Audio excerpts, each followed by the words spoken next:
Hello, welcome back to Marathon Man, where I'm going through Doctor Who from the very beginning, and you join me as the Doctor meets his future wife.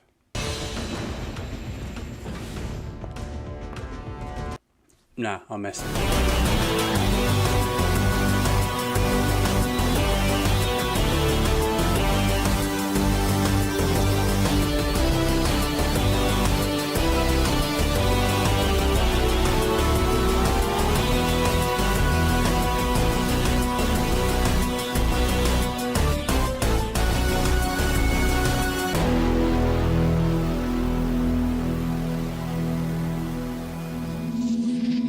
Yes, last time we were on another planet, so that means this time we are firmly back in Earth's past. And if you're enjoying the marathon so far, why not like, subscribe and clang that cloister bell to join me for the rest. By the end of this video, even though we haven't even completed season 1 yet, you'll have ascertained one fact about me, and that is that boy, do I love me a Hartnell historical. Obviously we've got more to come, and this is only the third, and I've been pretty positive about the whole show up to this point, but these early historical stories, for me, there's just something extra special about them, and at the risk of getting ahead of myself, the Aztecs is a shining example within these shining examples. History teacher Barbara appeared to be in her element at the beginning of Marco Polo, and the same is true here as she excitedly educates Susan and the viewer about the Aztecs before swiftly getting separated from the TARDIS. It makes for a great start, instantly dropping the four in some lovely plot progressing peril. In an era where the show sometimes took its time with its setups, the Aztecs could be said to hit the ground running. The TARDIS arrives in a sealed tomb and they begin investigating immediately, and Barbara is able to put her knowledge of history to great use. Even though the most interesting theme of this story to me doesn't really kick into gear until episode 2, this opening episode, The Temple of Evil, is still packed with incident. Barbara is mistaken for a reincarnated high priest named Yetaxa, which implies a relatively easy acceptance in Aztec society of someone changing gender, and sets up the power balance between characters. Really great characters to boot. All of this means it moves along at a fair old lick, but for me, the most interesting thrust of this story is Barbara's desire to put an end to human sacrifice, thereby threatening to alter history. It's an understandable reaction. We love Barbara, and one of the reasons we love Barbara is because this is precisely the sort of thing that she would want to do if she found herself in the position to do it. And because she's been mistaken for a reincarnated high priest, she is in the position to do it. It makes for a heated discussion between Barbara and the Doctor when Barbara actually does stop a sacrifice at the end of the first episode. And we haven't really seen them like this since The Edge of Destruction, and it's effective for that reason. As I said when covering that story, if you pit the four travellers against an external threat, then obviously I root for all four of them. But if you pit them against each other, then I have a tendency to root for Ian and Barbara. But with that in mind, it's slightly more complicated here because the Doctor's right, which makes him very hard to argue with. And he isn't just right, he's not even really being a dick about it, just firm. And he apologises for being too harsh on her, which is something he definitely would not have done a few stories ago. And just because the Doctor's right here doesn't necessarily make Barbara wrong. They're just coming at this from different angles. But even if Barbara is in the wrong, because we love Barbara so much, it's a little bit painful to have to side against her. And it's an example of how good Jacqueline Hill is that you never actually stop rooting for Barbara completely. Another key reason why that is the presence of Tlotoxl. He is so loathsome that the danger that Barbara is in is ramped up even further. And what I think makes Tlotoxl such a formidable villain, and for me the most interesting so far, is that he's actually right. Barbara is not Yetaxa, and is indeed therefore committing a blasphemy. The seriousness of that rather depends on what you believe, and while most of you watching this might not believe in the Aztec gods, you have to admit that Tlotoxl, despite being the slimiest and most unlikable foe the travellers have yet come across, is fundamentally not wrong when he claims Barbara is a false god. She is making a mockery of everything he has ever believed in, but he is such a bastard to our beloved Barbara and in general that doesn't really matter. It doesn't matter whether he's right. John Ringer makes him utterly detestable and turns in what I think is the best guest performance in the series up to this point. Okay, yeah, he plays it very big, which to some people might be too big. But for me, it works for the character, it works for the production, and crucially, he is able to pull it off. He might chew the scenery to bits, but he makes it look delicious. And everybody gets something to do. The pressure on Barbara to convince the Aztecs that she is the reincarnation of Yetaxa, combined with the Doctor's attempts to re-enter the tomb to get the TARDIS back, and Ian's potentially fatal rivalry with Ixta, makes for a more dramatically engaging pickle for the travellers than usual. Comparatively, Susan might get left out, especially considering that Carol Ann Ford was on holiday for the middle 2 episodes, but this actually highlights a considerable strength in the Aztecs, and certainly in John Lucarotti's scripting, who, with his second story, shows himself to me to be the best writer on Doctor Who so far. You see, Carol Ann Ford wasn't on holiday for any of the Keys of Marinus, and yet in this story, Lucarotti still manages to give her far better and stronger moments that flesh out her character more satisfyingly than in a story where she was pretty much a constant presence. She has a very decent scene where she balks once again at the idea of arranged marriage. Now, coming so soon after Marco Polo, this could seem repetitive, but as both stories share the same author, I'm going to say that this is intentional on the part of Lucarotti. Ping Cho's arranged marriage horrified Susan, so to be faced with her own this soon afterwards isn't going to find her any more amenable to the idea.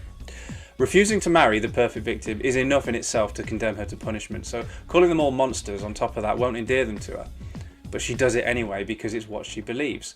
It is a nice strong moment for Susan in a series which is starting to noticeably shortchange her. What I like very much about the Aztecs is that all of the different plot strands intersect very organically, and perhaps the benefit of only having 4 episodes to fill makes it feel more packed and densely plotted. Ixta promises to help the Doctor with his inquiries about the entrance in the garden in return for help in his upcoming fight against his opponent. Now, the Doctor obliges in order to be able to re-enter the tomb and get his TARDIS back, only for Ixta's opponent to turn out to be Ian. The Doctor has helped in potentially defeating Ian, which is a great example of that organic intersection of all the different plot strands. Each character has something else going on, but they are all intertwined. Barbara's is the principal one, and she isn't shortchanged either. She gets a truly badass moment when she saves Ian at the start of The Bride of Sacrifice by threatening to kill Tlotoxl. Now, while that is satisfying, and while Tlotoxl is a supremely brilliant villain, the most satisfying relationship that Barbara has with anybody in this story, for me, is with the kindly Ortlock. He begs her not to prove false to him, which does give Barbara some pause for thought, but she's now too far into her deception to extricate herself if she has any hope of getting back to the TARDIS and staying alive. However, she does reveal herself to Tlotoxl after his attempt to poison her. Now, 2 things leap out at me about that. First, Tlotoxl couldn't make it any more obvious that he's trying to poison her. He couldn't offer anybody anything without coming across like the stranger at the bus stop that we were all warned about as children. So Barbara really shouldn't need Ian to appear in the background and warn her not to drink the poison, because it is obviously poison. And secondly, maybe Barbara's a little bit hasty in revealing her true identity to Tlotoxl. I mean, she would be perfectly placed to suggest that while she is immortal, she currently inhabits a mortal body like she did before, and therefore to slay it would anger her and her fellow gods. But I concede, I guess that the story does need her to come clean to him. It's a minor quibble anyway, because if this story is Jacqueline Hill's best performance yet, which I happen to think it is, then it's also Hartnell's. One of the charms of early Doctor Who is seeing the Doctor growing into the character we know and love. In real terms, it's Hartnell falling into a groove with the complex character he's playing, and the makers of the show tweaking things as they go along based on what works and what doesn't. These are originators working things out as they go. For us, with the knowledge of how long the show has gone on and how the Doctor has come to be defined by subsequent betrayals, it kind of borders on thrilling to watch the Doctor become the Doctor. His certainty over the laws of time give him some authority as this time-travelling genius we will come to be familiar with, and his growing concern for his companions is yet another softener to that hard exterior that we first met. His romance with Kamika is welcome for that reason, as it brings out another side of the Doctor entirely, and he continues to warm himself to the audience. His accidental engagement to Kamika and his casual relaying of the stories to Ian is the most successful comic beat of the show up till now, the trippy uppy void being an unintentional one.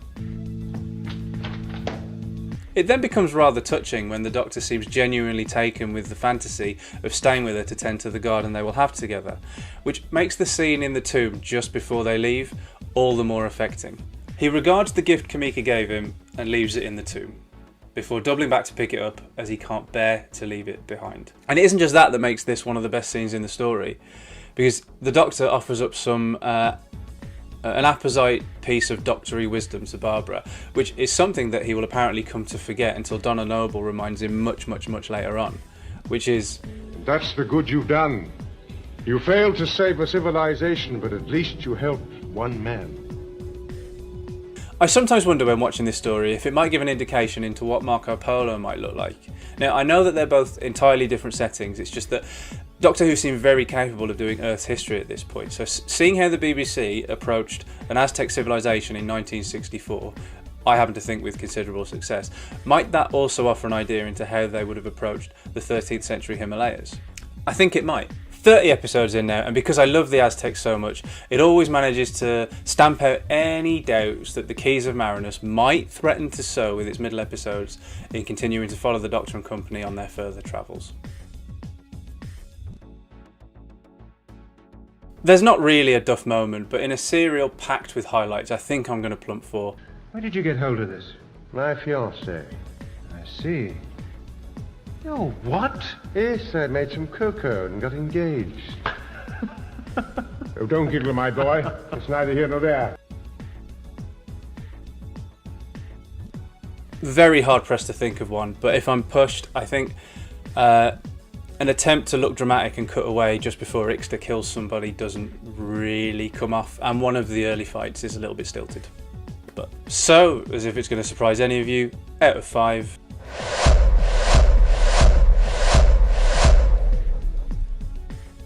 As ever, thank you so much for watching. If you enjoyed this sacrifice I offered up to you, then you know how the gods of YouTube work. Please give it a thumbs up. It really helps with a bountiful harvest. And let me know your thoughts on the story. Is this where the Doctor becomes the Doctor, or has that been and gone? Or is it ongoing? And do you agree about John Ringham's turn as Tlotoxl, or is it a bit arch for you? Let me know in the comments below, and I'll see you back here for a story that killed off the first 2 marathons I ever attempted. And has always been a bit of a wobble ever since. And if you don't want to miss that, hit the subscribe button, clang the cloister bell, and next time I'll take you to meet some strangers in space. See you soon.